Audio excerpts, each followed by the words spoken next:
naman po ng mga taga-Tawi-Tawi, particularly yung mga kapatid natin na Sama, na itong translation of BEC into Bahasa Sama or Sinama ay patunay na ang ating province at ating tribo na Sama ay bahagi po ng Bangsamoro Autonomous Region of Muslim Mindanao o BAR. Thank you very much sa binigay na pagkakataon. Of course, sa ating TID family and the LTAIS family. Thank you. Okay, syukran. And Ma'am Nat? Assalamualaikum and good morning. Happy Friday ni Kaam Kamemon. Yeah. Una-una po, nagpapasalamat po ako sa validator namin, si Prof. Conrad Salaputin and Professor Al-Shaddad Sabal from MSU TCPO. Second, magpasalamat po ako sa aming TID Chief Division, Translation and Interpretation Division, si Ma'am Bay Fairos Bicandao, sa aming LTAIS Director, Sir Engineer Abdul Ghani Manalocon, sa aming kasamahan dito sa TID, Yes. mga translator, Kasama IT kami, ha? officers, and admin. Nagpapasalamat po ako sa transition. And yun po. Okay. Syukran din po sa inyo. Talagang ang validation na to ay napakalaking tulong parang kumbaga sa furnishing ng ating translated na ng BEC. Yun. Alhamdulillah. Alhamdulillah. At succeed na lahat po. Natapos na ang validation ng lahat ng wika ng hawak namin dito ngayon sa aming Translation and Interpretation Division sa BTA BAR under LTAIS. Ayun. Okay, salamat po Sir Ma'am at thank you so much. Thank you, sir. At kung sino man pong sa inyo pwede pang mag-stay para tulungan ako basahin ang quotable quote natin maya ng konti. Okay, tatawagin ko po. Alright. Okay, at ngayon, syukran po sa kanila. Alright. Ngayon, patuloy tayo sa ating mga segments ng ating programang ito. Tingnan natin, Sir Jess, meron bang nag-share na, nanalo dito sa lucky share natin? Okay. Ang mga viewers natin, si Ma'am Fatma, si Sir Jess Ahodnor at si Ma'am Faye Bakarat, si Ma'am Fatma Najiba Balindong, Ma'am Haya, Ma'am Jam, Sir Morsal at si sino pa yan sa mga banda, si Ma'am Jali at sino pa sa bandang ibaba, Ma'am Nads, Ma'am Fatma, Ma'am sino to, Sir o Ma'am Rafi Isahat. Okay. Suhud, yun. So I think taga-Tawi-Tawi. Rafi. Okay. Ayun, Sir Jess, ang isunod natin ngayon ay ayun. Assalamualaikum lahat po sa amin, sa lahat po ng aming mga tagapanood at tuloy-tuloy ang pagsubaybay at tuloy-tuloy rin ang pag-share at ang pag-like. So, tuloy tayo dito, dadako tayo sa ating quotable quote at dito naman po ninyo makikita rin ang ating mga iba't ibang translator mula sa iba't ibang wika dahil silang aking makakasama ngayon sa pagbasa ng quotable quote na ito. So, ang quotable quote natin ngayon ay mula kay Sir MP Jaafar Jambo El Matalam. Yes. Okay. Si Sir Matalam Jaafar Apollo Michael El Matalam is a member of parliament in the Bangsamoro Transition Authority, serving in the second parliament 2022 to 2025 of the Bangsamoro Autonomous Region in Muslim Mindanao BAR. Appointed under the national government slot, he plays a vital role in shaping legislation that supports governance, development, and the protection of rights in the region. He currently chairs the Committee on Public Works, which oversees all legislative matters related to the infrastructure in Bar.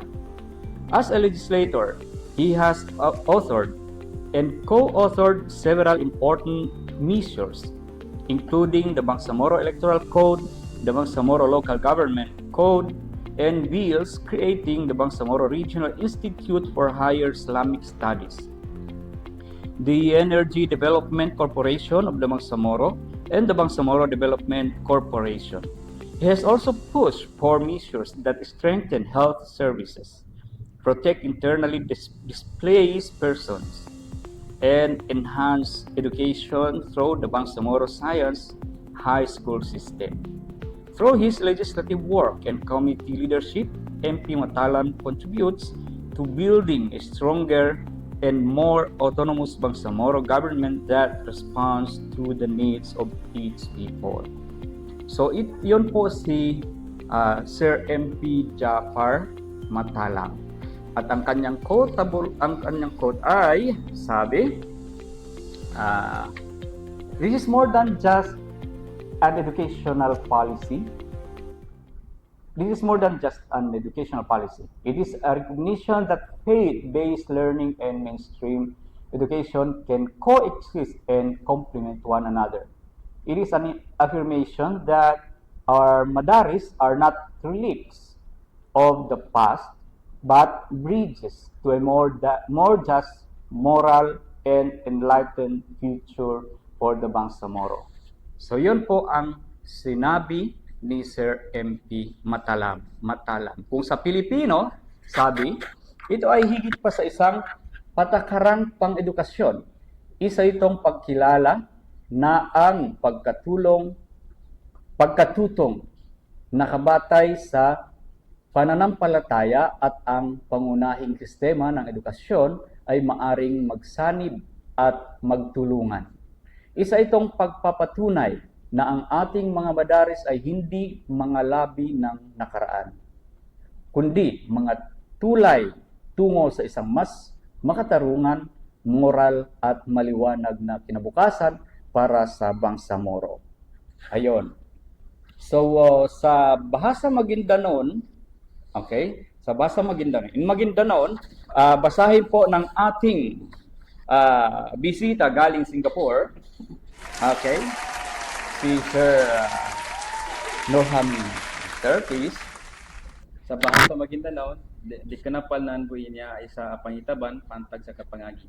Niya ba ipagkilala sa kagkataw aganat kanubitikan o agama ando sukad sa lilidan agkapangagi na pagitsan a pagkangulalan ando pagkatabanga ninso umani isa sa isa inya kapagtalima isu mga madaris na dikena nangasama na naipos at tempo ka maadan ititayan kanulabi a pantal matidto ando maliwanag mauma at tempo no Bangsamoro.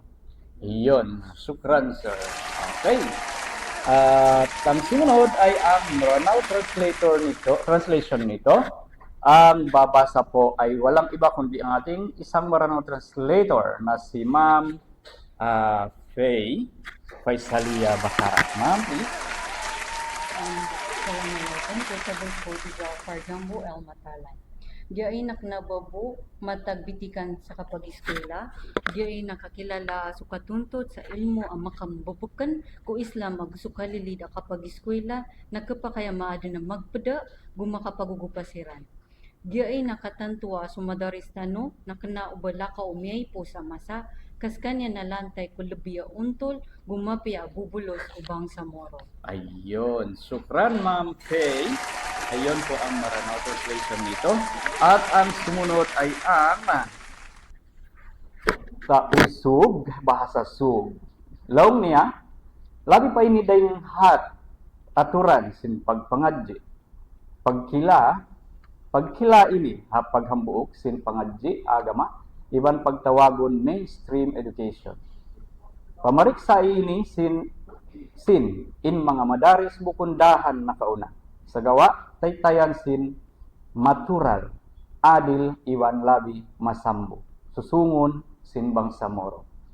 Ayon. At ang sumunod ay ang Yakan translation nito. Painne, labi painin ang bansara aturan pagpangadjian. Inin me ang ban pangilalehan we. Kokanan pagpangadjiin mag-uyon dok pamaragsaya we maien makajari mag-ayon magtibuok dok matampal we iye me madaris diniyahin dumain hadja baktas me dehelulay sumagwa kaykayan duktiyo Diyos kasabennalan maventer kahalan ni raayat bangsa morohin. Ayun, so Yakan translation. Ang Iranon naman ay ang babasa walang iba kundi si Ma'am Jam. Ma'am, okay, please. Excuse. Siling lang mama, tuloy. Assalamualaikum warahmatullahi wabarakatuh. Quotable quote ni MP Jafar El Matalam. Sa Iranon na diaso masmasla isa ko aturan o kapangagi. Diyan na pagkilalan so kapangagi pantag ko agama agukad sa lilidan a papangagi nagkapakay a makadsarangan agu pakatabanga so umanisa. Diyan na pagilayan na so mga madaris tano na kanabo mga niyang asama ko nepos at timpo. Oged na mga ukit a makaangay ko mas mapya. Ago matayaw akatutundog o timpo para ko mga bangsamor. Syukran. Okay, afwan. At ang sumunod na translation ay sinama. Ma'am Naj?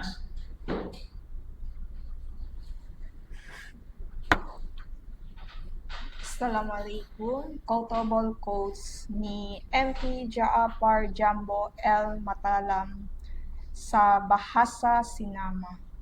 Ano ito mas labi gimin aturan syara pagpangadji. Yana ito ni onan di kayo pagkilahi marupon pangadji agama. Makangalapi kamemon tampat pangadjian. Makamuan saga pamaratsaya pa kaniya-kaniya. Inkabeyaan madaris sa dingkon waktu rejaman. Sa ito ya taytayan ni pamandu kahapan sarsila makamuan sinag masusungon bangsamor. Ayun, magsukol. At ang sumunod ay ang Kagan translation. At ang translator ay si Ma'am Haya. Assalamualaikum madyaw na kamdag. Quotable quotes ni MP Jafar El Matalam. Naiubad sang kagan, yani nalabaw pa sang sambok na pamakaid na ilmo. Yani sambok na pagkilana yang pagpangadi yagabasi sang pamaratyaya o pukas na panginduan na mapakay magaagad maon aw haum sang isapaw isa. Yani sambok na tindog na yang kanaton madaris na di tagakon yang singaon aw guide tulay sang sambok na mas kabunnan nakadyaw ng uko aw mapawa na kauriyanan para sang bangsamoro. Ayun, syukran Ma'am Naj. At next translation ay Tiduray. Ang translator natin sa Tiduray ay si Ma'am Jali Makudet. Assalamualaikum po. Fio gafunda da dumugo taduray. Ni quotable quoted kay MP Jaafar Jambo El Matalam. Nito wesban ukit ki eskwela sabaan kafagilolo ba kafagana de dio de kagamak basawe bra tintu kafaagaw ba edukasyon ne fakay gisoodor misag bra sagilog-gilaw dab sangae sabaan ni patunay de na ikato may madaris anda mangoodoran gataho ya mula titay dab sabaan ne taw bra gafakaya demo para de bangsa morowe. Ayun, ang galing mo naman magtiduray. Alright, okay, syukran ma'am. Salamat po. Ang translation naman into Arabic sa قال يست هذه مجرد سياسة تعليمية وإنما هي إقرار بأن التعليم القائم على العقيدة والتعليم النظامي قادران على التعايش والتكامل وهي أيضا تأكيد على أن المدارس الدينية على أن المدارس الدينية ليست أثرا من الماضي بل جسورا تمتد نحو مستقبل أكثر عدالة وأخلاقا ونورا لشعب Bangsamoro. So, yun po ang Arabic translation ng quotable quote na ito. Yun. So, ngayon, mga kapatid, at tingnan natin, meron pa tayo isunod ang isang segment natin kung saan ang tagapanood natin ay makakatanggap din ng premyo kapag siya'y manalo sa tanong ko, sagot mo. Okay, so ano ang tanong na ito? Tingnan natin. Kapatid, tanong ko, sagot mo. Anong validation activity ang ginanap noong Setyembre 5 hanggang 8, 2025? Ikalimang Setyembre hanggang 8 nitong taon na ito. Anong validation? A. Sama validation activity. B. Iranon validation activity. C. Maranao validation activity. D. Tausug validation activity. So, yan po ang mga selections. At yan na rin ang tanong. Kayo na po ang mag-browse. Sa page namin kung ano ang naganap. Anong validation naganap ng September 5 hanggang 8. Okay. Ayon ang tanong ko, sagot mo. At ang isunod natin,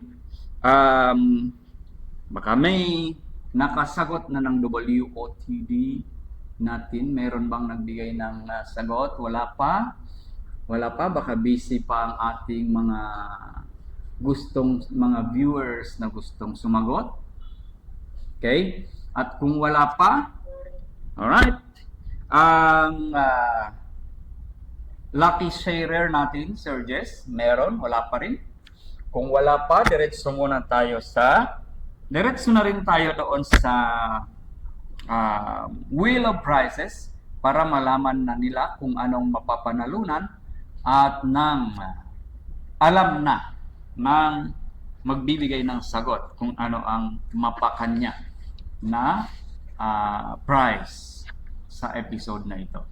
So, spin the wheel, Sir Jess. Okay. Sa unang segment natin sa Word of the Day, ang mapapanalunan ng magbibigay ng sagot na ito ay ano raw? Ayun! So, 100 pesos GCash na naman. Alright. At pwede daw i-convert ni Sir Jihad sa loan, sabi. Ang 100 pesos na ito. Saan ka pa? One word lang. Magka 7 days only ka na. Ayun. Or 100 pesos GCash. I-send po sa inyo yan. Alright. Okay. Ang sunod ay ang mapapanalunan ng maraming na-share sa programa ng TLC at ang Kapatid Language Connect ay ang mapapanalunan niya ay napanalunan niya. Let's say na lang ay ball pen ng Kapatid Language Connect. Nakahanda na po ito, naka-ready na, medyo spark lang yung hindi makita ang masyado, pero meron tayong ball pen ng TID. Okay? Naka-ready na po ito para sa iyo. Kung sino ka man ang unang makapagbigay, kung sino ang mas maraming share. Okay? Mas madalas mag-share ng post at saka programang TID at ang TLC na live show natin. Okay, next. Ang mapapanalunan naman ng makakasagot ng tanong ko, sagot mo ay ayun, mapadalas ang 100 pesos na GCash. So ito na po ang inyong premyo, kaya wag nang magdadalawang isip, wag nang magtagal. I-send na ang iyong sagot na kung word of the day or pareho siyempre dito sa comment section ng BTA Translation and Interpretation Division sa comment section po nito. Alright, ayun. So, I think nagawa na natin ang mga na-i-ready natin, at kung sakali man, kung sino man ang sa susunod manalo ng t-shirt, ito po ang t-shirt ng TID, may kulay verde. Okay, medyo mamahalin nito dahil napakagandang tela nito, at kulay blue meron gaya nitong suot ko. Ito po ang ibibigay ni Kapatid Language Connect, sponsored by Translation and Interpretation Division. Salamat sa lahat ng aming tuloy-tuloy ng kanilang pagsusubaybay sa programa nating Kapatid Language Connect. Salamat sa tuloy-tuloy pagtiwala ng aming chief na si Ma'am Bay Fairuz Candao. Salamat sa appreciation ng tuloy-tuloy paghanga na rin ni Sir aming Director, Engineer Abdul Ghani Manalocon, sa ating programang ito. Salamat po sa inyo lahat na sumusuporta at tuloy-tuloy sumusubaybay sa aming live every Friday ng 9:30. Ngayong araw lang medyo napaaga dahil may mga transactions, may mga kailangan gawin na at para mas sigurado na mabigyan natin ng time itong programa natin. Mag-support si Kaam Kemon, translator, Yakan translator, Rakib Ali Hussein. I think for this segment, for this episode, ako po ay magpapaalam na muna, at hanggang sa susunod na Biyernes naman, magkikita-kita tayo. At please, paki-share ang ating live, paki-like, paki-subscribe na rin sa aming programa. Salamat po. Wassalamualaikum warahmatullahi wabarakatuh.